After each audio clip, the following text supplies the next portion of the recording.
Watchers, today is the last day you can sign up to win Cap's Shield. So remember, all you need to do is tell us who your favorite Marvel villain is in the comments below, and then like this video, subscribe to the Marvelous Wave, and then head over to Twitter and tweet us at @stupendousswave with hashtag the Marvelous Wave. The winner will be announced tomorrow with our first video on the Falcon and the Winter Soldier. And with that being said, we wanted to give our last thoughts and predictions on the Falcon and the Winter Soldier before it drops tomorrow. There's a lot of anticipation for this new series. While it seems like it's going to be a standard action show, it doesn't make me any less excited for it. So I want to start off with a little bit of what we know.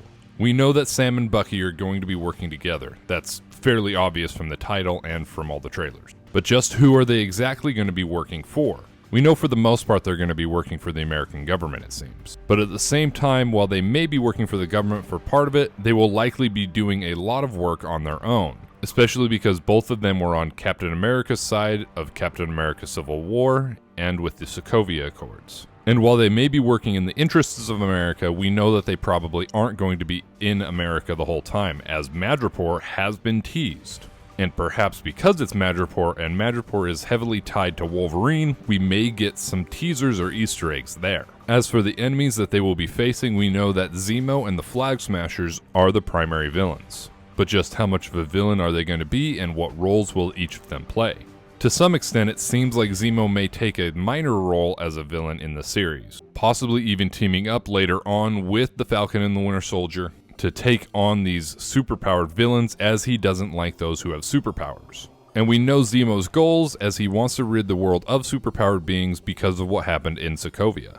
But other than that, we really haven't gotten to see too much of what he's going to be doing, because we've gotten more for the Flag Smashers. So what is going on with them exactly? The main Flag Smasher, played by Erin Kellyman, seems that maybe some of her motivations are tied to a father figure that may be the original Flag Smasher, Karl Morgenthau.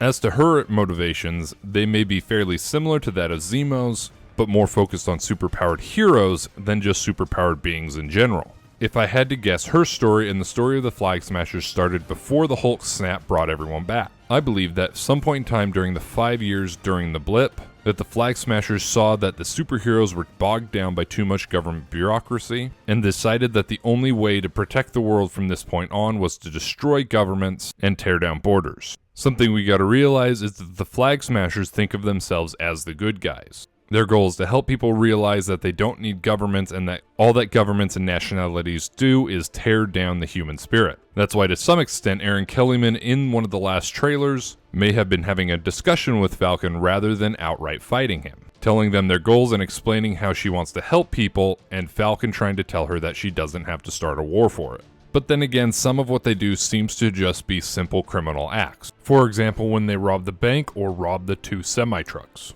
Perhaps their goals are a little bit more hefty, but at the moment, we are still not entirely sure just what their goals are. As for the rest of the overreaching story, like I've said before, it seems like it'll be following the cliche American action flick, where a lot of it's going to be Sam and Bucky fighting people to achieve their goals, and the villains giving long, drawn-out explanations of their own goals. To some extent, this is going to be the exact opposite of what we saw in WandaVision. It's likely going to be fairly cut and dry, with nothing tying into any multiverses or the possibilities of weird magical events. It's going to be Sam and Bucky fighting evil, as well as figuring things out for themselves and their own lives along the way. And that's one thing I'm really excited for. Sam and Bucky have a great dynamic that is entertaining for those who will watch the show. While it will likely lead to some disagreements and issues between themselves, as outside observers, it's going to lead to a lot of entertaining shenanigans. And for the most part, I'm not going to lie, this seems like it's going to be mostly Sam's story.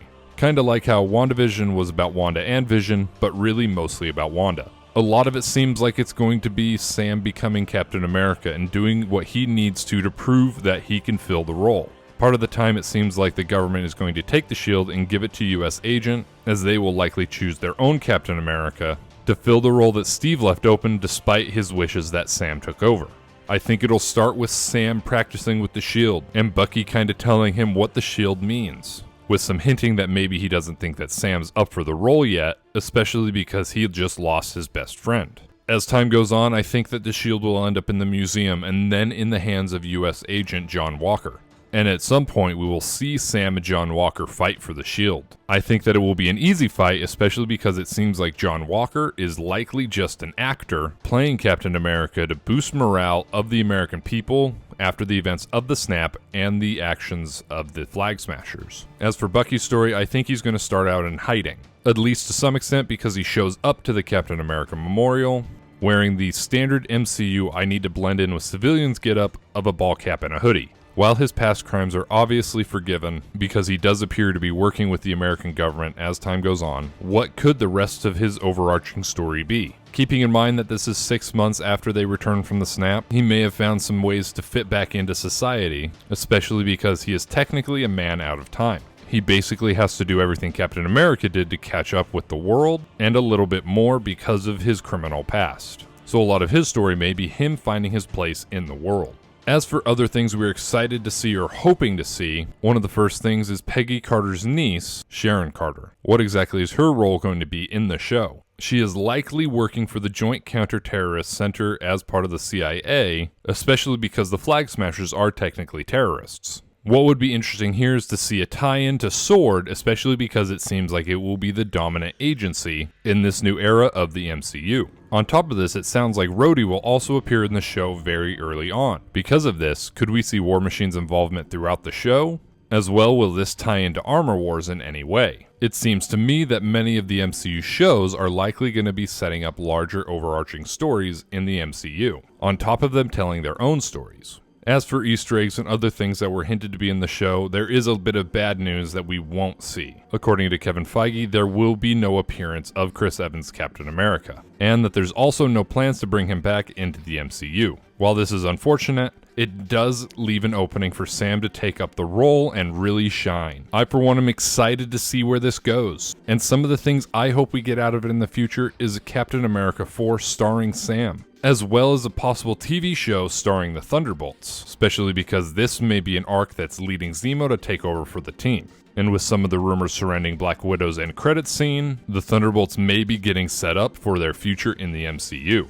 So watchers of the Marvel Multiverse, keep an eye out tomorrow for our breakdown on the Falcon and the Winter Soldier. And remember, if you want to win Cap's Shield, like this video, subscribe to the Marvelous Wave, and leave a comment below telling us who your favorite Marvel villain is. Also, let us know what you think of these theories, as well as what your theories are and what you'd like to see in the Falcon and the Winter Soldier. Also, tell us what future stories you think are going to be set up by this show, as well as what stories you want to see set up. Again, thank you for joining us today. Please like this video, tell us what you think, and Hulk smash that subscribe button to assemble and join our team, and have a great day.